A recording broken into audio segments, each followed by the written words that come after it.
مجھے درد شقیقہ ہو جاتی ہے، اللہ تبارک و تعالی شفا کا ذریعہ بنا دیں۔ یہ بڑی موذی مرض ہے مائیگرین جو ہے، بہرحال آج کل اس کا علاج دنیا میں آ گیا ہے، میڈیکل میں اس کا علاج موجود ہے، وہ بھی کرائیں۔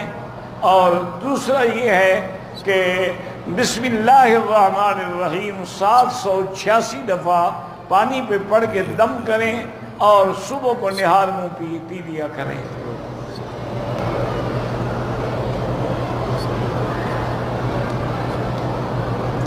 اگر غسل واجب ہو جائے، سردی کا موسم ہو اور بجلی بھی نہ ہو، پانی گرم کرنے کا ذریعہ بھی نہ ہو، ٹھنڈے پانی سے اگر نہانے میں موت کا خطرہ ہے تو پھر ٹھنڈے پانی سے نہ نہائے، ورنہ ہر حال میں نہانا پڑے گا۔